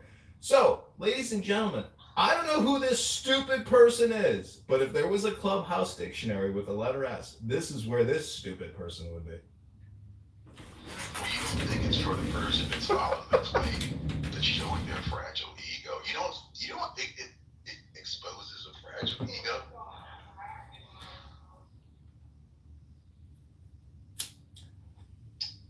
John, are we gonna hear the email? Who cares about a fragile ego? There's people that make millions of dollars off other people's fragile egos in the legal system every fucking day. He's running for Congress, man. He needs money, Lucifer. Fragile egos aside, he's gonna make bank here if he wins. Oh, I see what you're saying. Yeah. I feel you. Okay, we have 6 minutes to the next employee onboarding for the campaign to elect John Kitover. This is an on-the-ground petition circulator. I'm going to introduce him to you all. His name is Joe. I have not spoken to him on the phone yet, but he has agreed to download the Clown House app, and he's going to come to this room. So if you can mod me, that would be fantastic. If you listen, but we can use you. Hold on. Keegan, you don't have to mod me, but I do want you to change. Keegan. Gentlemen. We've got 5. Okay, I know we're good. We've got 5 minutes though. I want to, gentlemen. I want to curate the experience for the onboarding of this employee. So if we could change the title, and I'm going to change my PTR. Okay, here we go. I'm going to change the room title. I'm going to change my PTR. This is good decision making, buddy. This is a room reset. I think we've done enough of accountability on comments.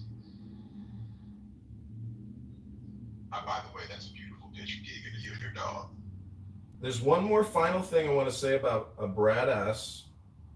This Irish. We should put pictures of us on our dogs. We'll have to do that. In my opinion, John, I know that you want to do the campaign to elect candidate Congressman John Kitover, but in my opinion, it should be elect candidate Congressman John Kitover 2026. Okay, go ahead and just update the room title to however you deem fit. No.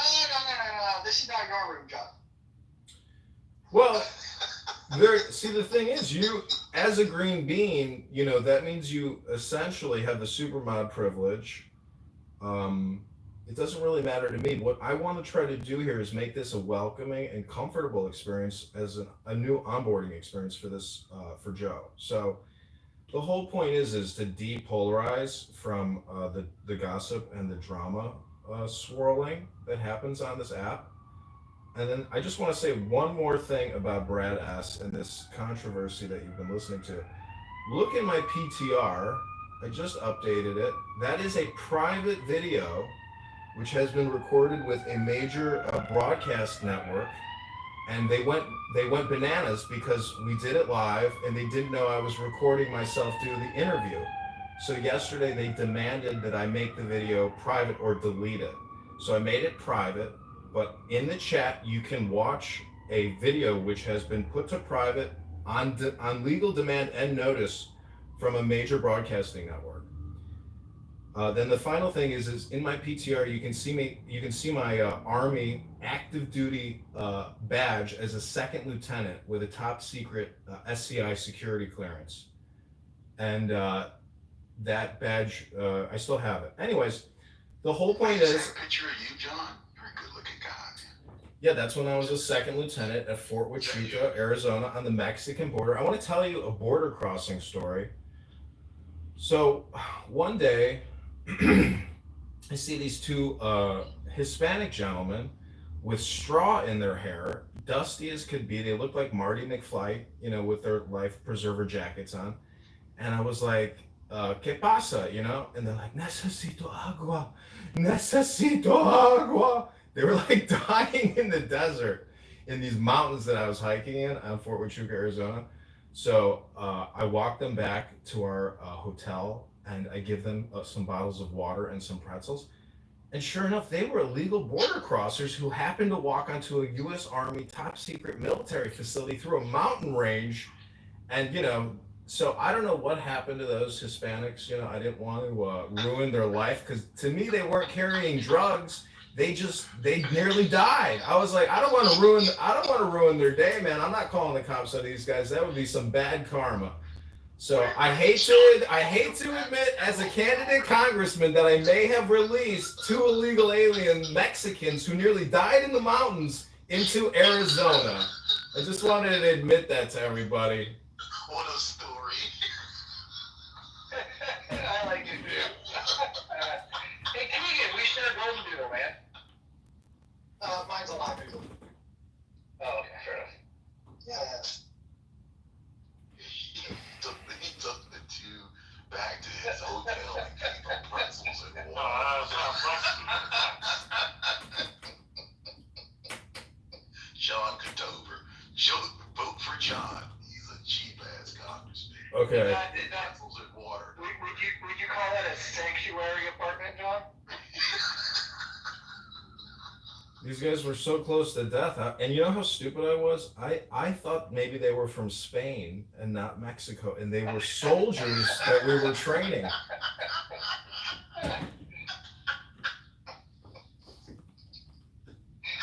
Because we had people from all around the world training on this facility. We had everybody. I don't know the pretzels. We were training Azerbaijanis. We were training Lithuanians. We were training people from South. The U.S. military trains the armies and the soldiers of all of our allied countries in all of our military facilities here. Everything we know, we teach them because they are our allies, and it's a network. It's a love art network.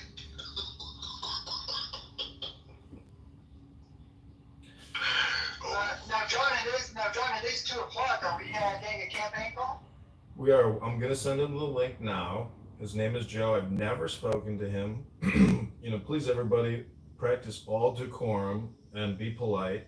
And you can be transparent with him because, I believe that he can actually do fundraising for the campaign. And I think this is like the way into the campaign is to try to essentially force somebody to be involved in an immediate campaign fundraising money bomb. So he has received the link. That's my terrible website above with the Clubhouse logo, actually.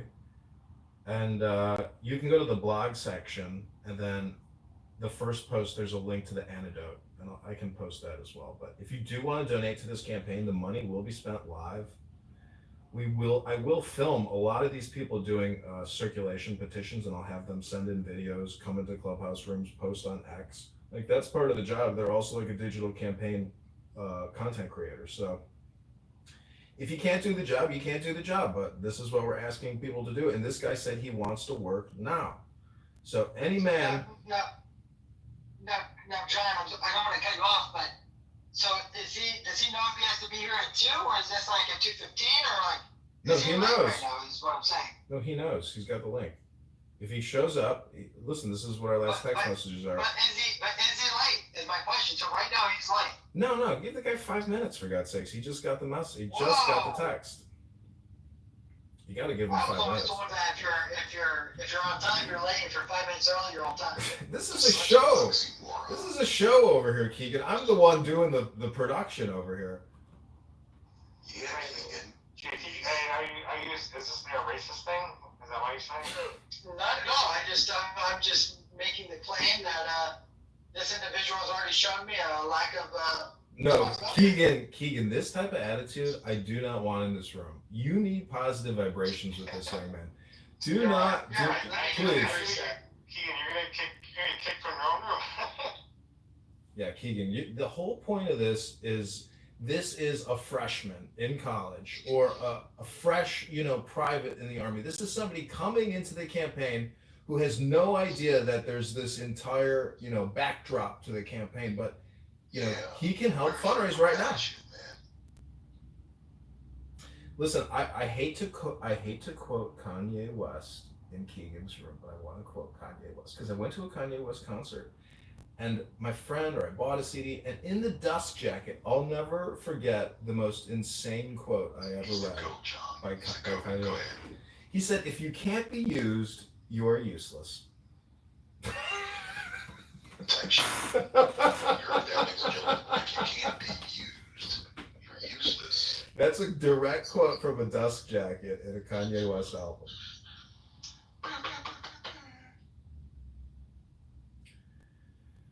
So I hope you're having as much fun as I am this morning. Pepe, I'm sure, is sitting there. I'm not having fun anymore right now. Well, listen, the point is, if this guy doesn't show up, he doesn't show up. John? He's not late, man. I sent him the link 2 minutes ago. It's 1:04. Give him to like 1:10, basically. The guy's never used the app before. He doesn't even have a profile, for Christ's sake. Okay. Keegan has a point though. Keegan, like, you do have a point though. Like, what does that say when he's late? What does that say about that? Well, now, if anything, the implication hasn't put on to John. John, why are you not more organized? Now that he was supposed to be here at 1, you didn't send him the link to 102. Well, I'll be honest with you. I was up last night till about 4 in the morning working, and I got up at 10 o'clock. So for me, I'm still just finishing my coffee, and this is the afternoon early show. So I go, 18 hours a day on this app. But John, I'm worried. You as a congressman, if this is how you conduct yourself, I'm worried. I hate to tell you this, Keegan, but this could be the future of communication. And I got to tell you, having worked, for Google, for Microsoft, for the Treasury Department and the IRS, and working in the U.S. Army, this is the quickest and fastest way to organize and to communicate transparently. It's a free conference call. And so in the chat, you can watch a private video, which releases tomorrow with a major news network, where candidate Congressman Kitover talks about economic philosophy and theory for about 45 minutes, about taxation and debt, about war and vaccines. It's a private video. I was told to make it private and unlisted because the main publisher who did the interview claims that they own the copyright. So now we have a copyright dispute about a video that I shot on 13 phones, and you can watch the primary phone, my best phone, my new phone, and you can watch this 45-minute interview. If you think any of my ideas are good, let me know. But I do know there are some errors that I made because I re-listened to this 45-minute podcast with a major news network.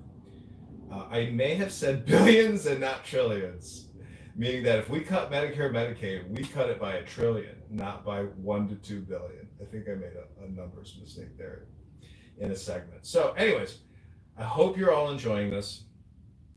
If Joe is in the audience and you raise your hand, you can come up and Keegan and I will onboard you onto the campaign to elect John Kitover. Now, Keegan is not a part of this campaign.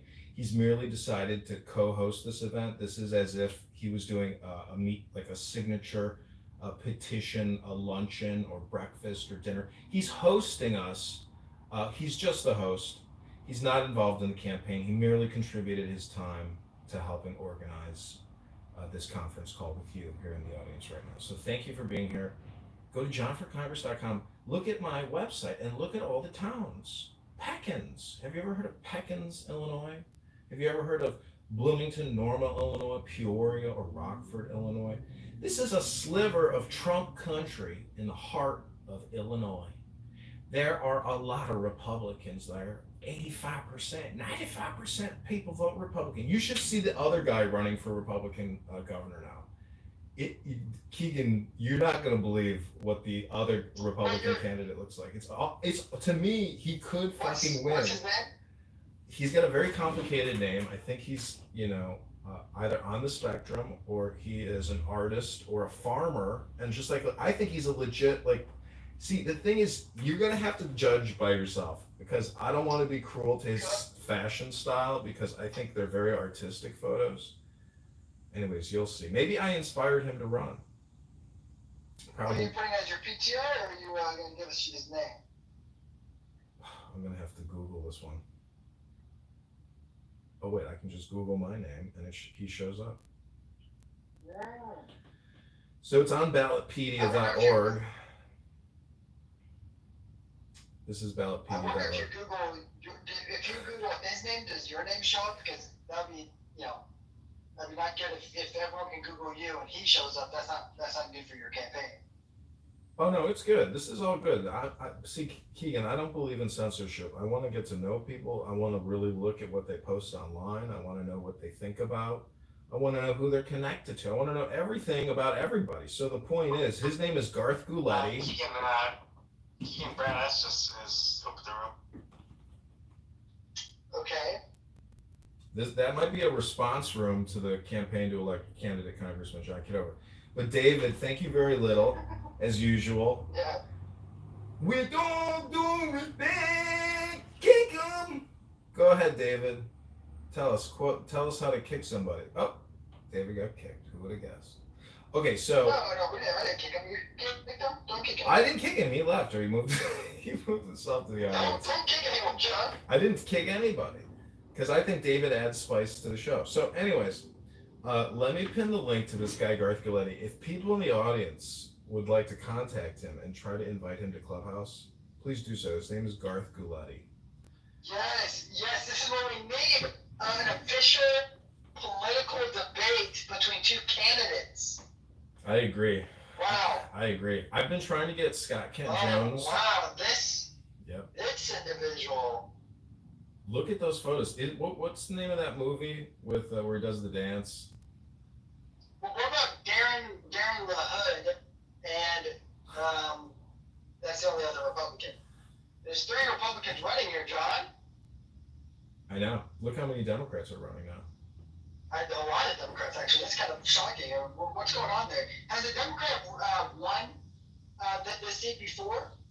Well, they redistricted it, so they say it skews 85% Republican, but we're going to find out because people are more politically activated now than ever before because of X and Instagram and everything else. I think people are really vested in politics, and really they view it as like an investment.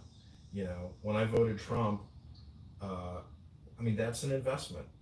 Every time you vote, you should basically get some type of an ROI percentage indicator on what you're actually getting for your vote. It'd be really cool if there was some way to actually track your ROI on your vote in terms of like how much that vote costs in taxes, how much it costs in borrowing, and how much it costs in long-term debt liabilities.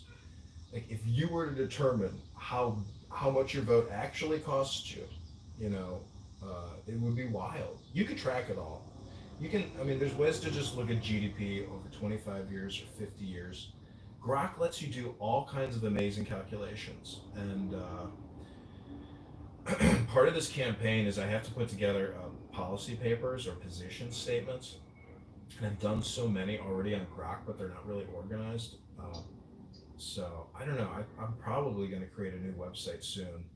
But I have so much invested in X. I have so many X accounts and so many YouTubes and so many Instagrams. John, as I'm looking at these candidates, you got a tough task ahead of you. No, it's really not. Keegan. Listen, he looks like a politician. He is a politician, but Keegan, the whole point is my victory is getting on the ballot in March. When I get on that ballot and John Kitover is an option against Darren LaHood, I've done my job. That's all I can do. I'm live streaming this campaign. That's my victory. That's my win. Because no matter what, you can't take that away. When your name is printed on a ballot, Keegan, that makes you an official, it's not just a candidate. It's you've officially ran. Like you have that printout of that ballot. And so, the whole point is this is a branding effort for John Kitover to run in future politics because the political industrial complex controls all the borrowing and all the spending, all the decisions and all the pensions. Everything is tied up in politicians' compliance to the system. So if you believe that we're going to have to practice austerity in this country and we're going to have to cut pensions, you're going to have to vote for individuals like John Kitover, because that's the only way you can probably keep this Ponzi scheme going. I think, the sooner we realize that we have an artificial 40% borrowed economy, the sooner the stocks will adjust. Yes, people are going to take hefty losses in the stock market when the government stops passing out free money.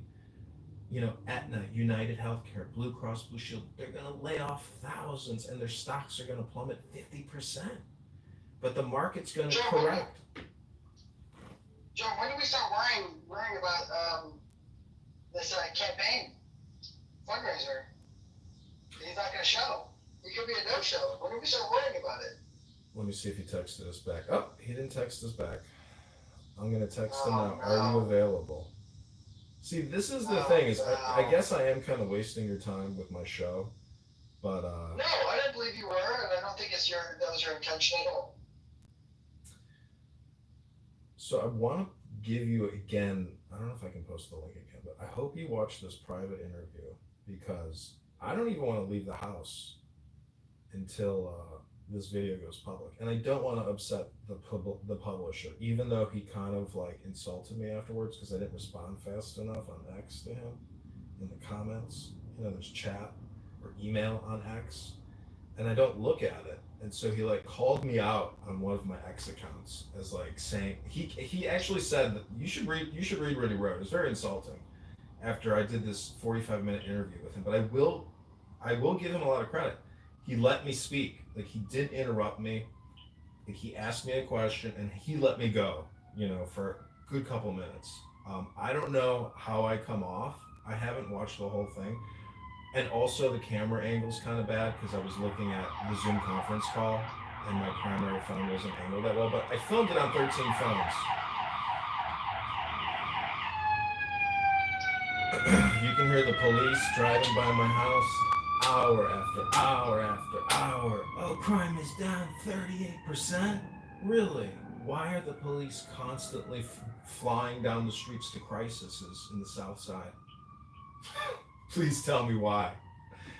I know people in the fire department that say that the numbers are like totally cooked and they don't report even half of what happens. So that's the truth about crime in major U.S. cities. John, well, I don't think I think you're going to have a no-show here, John. You could be right. Let's see what he wrote back. Nothing.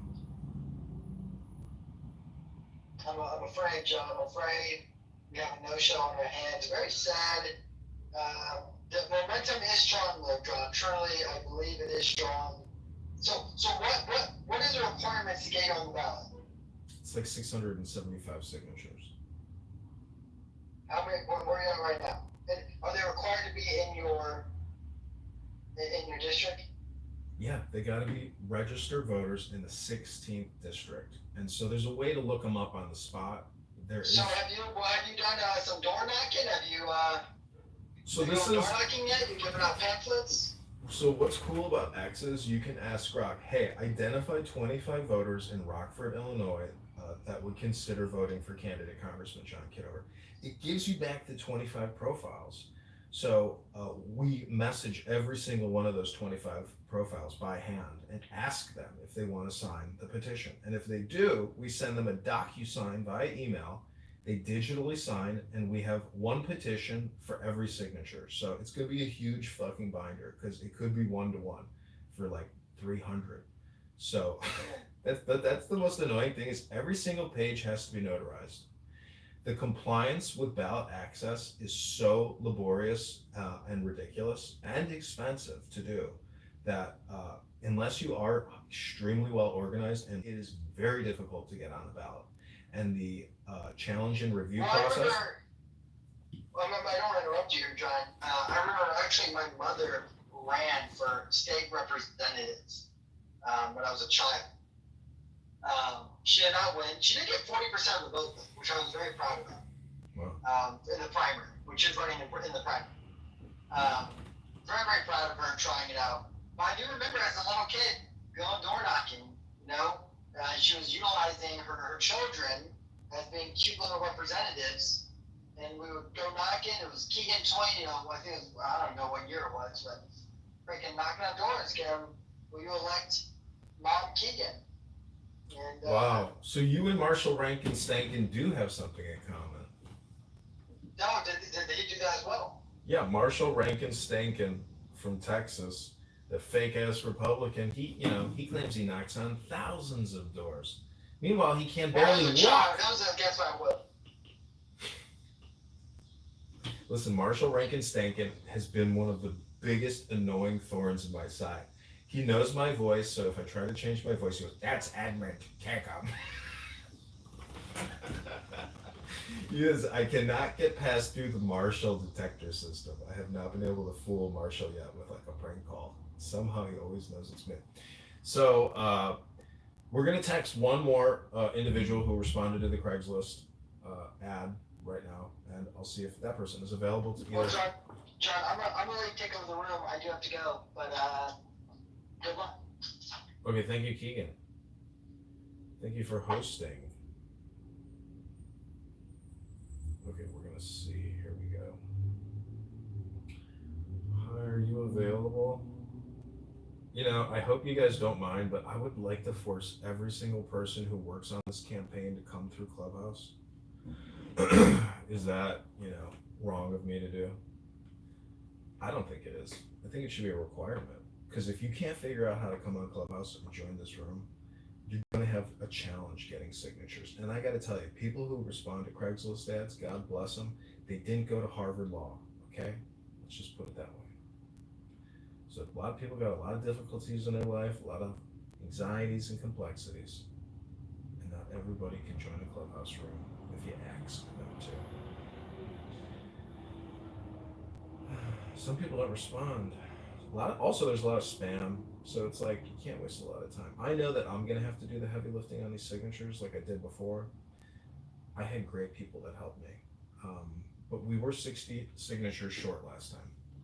And I just want to say that the opposition we ran against, Estella Richards, the 45th Ward committee woman, I'm 100% sure that they committed ballot fraud or petition fraud, leading essentially to ballot fraud. My 364 pages of signatures were dirty, crinkled, and had signatures and scribble all over them. Looked like they had been, touched for years. Their signatures looked like they were printed perfectly, as if somebody with the most perfect handwriting you'd ever seen. So the whole thing is very suspicious. And I gotta say, there's a way to get real signatures, and there's a way to essentially sit down at a table with a bunch of people. And if you have the list and you have the signatures, you can just copy it and paste, copy and paste, copy. I don't know if people did it by hand or how they did it, but they did not go door to door.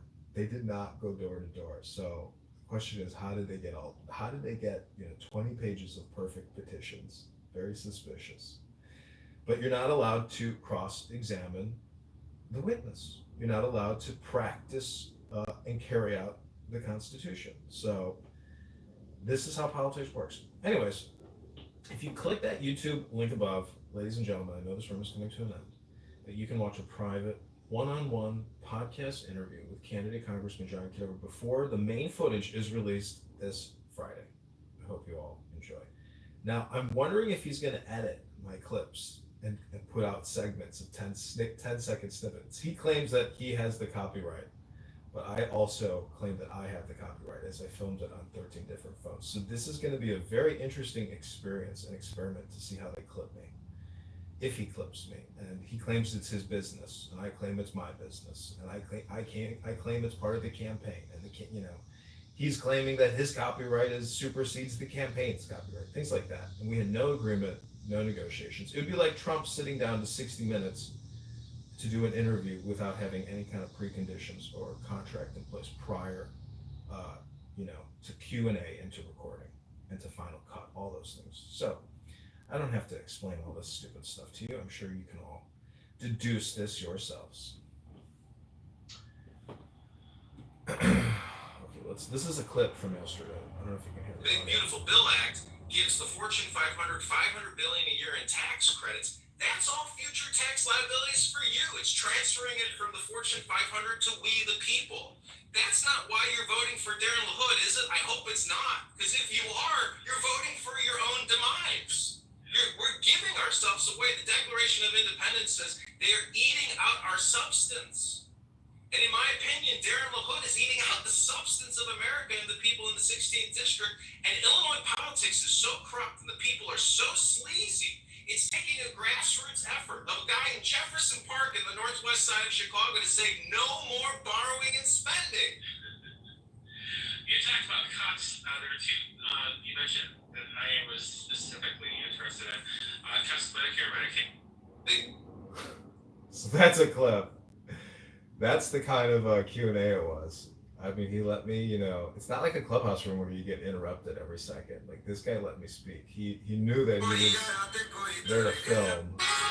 So it comes out tomorrow, but you can watch the clip today. It's a private exclusive here on Clubhouse. I hope you enjoy it. Okay, let's see if our other candidate emailed us back, texted us back. Nope. I think that might have been it.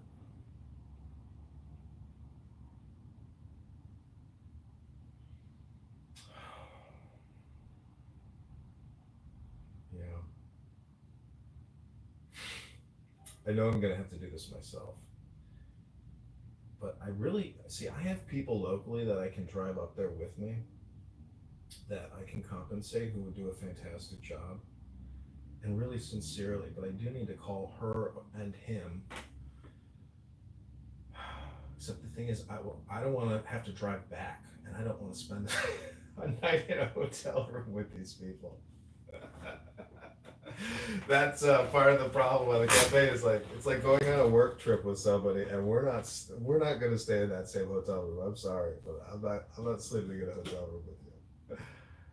I don't know. So I'm gonna have to get 2 hotel rooms, which is, we can afford it at this point. But we're gonna hit Rockford first, and then we're gonna go to Peoria, and those 2 towns should be enough to get us signatures. And I have to do this across a couple of weeks.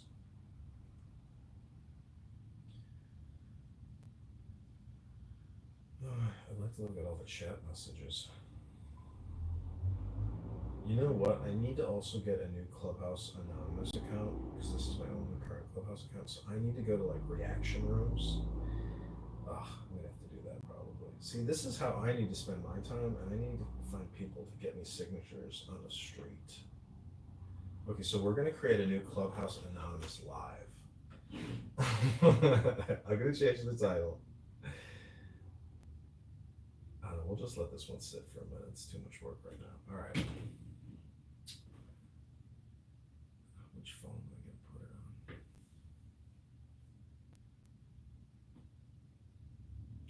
on? Okay, so I'm going to play some meditation and prayer music to relax, because, politics is very high vibration, because I consider what I do to be very performative, but it also shakes me to the core. So I like to try to de-stress and relax with a little HMS Pinafore. But first, a video of Brad Stoffenberger slicing potatoes.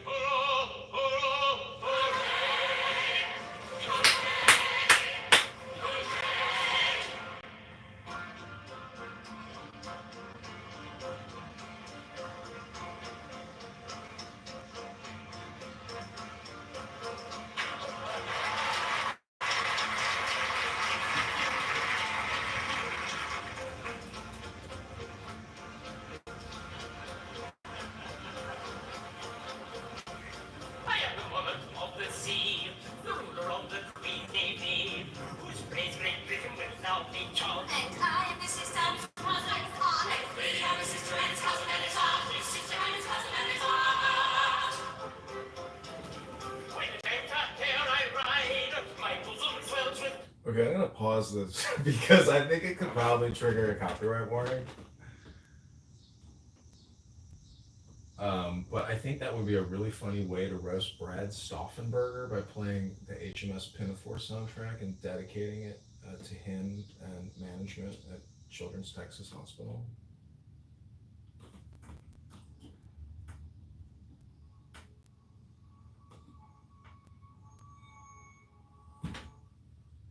Pride, Christ, and fighting is a movement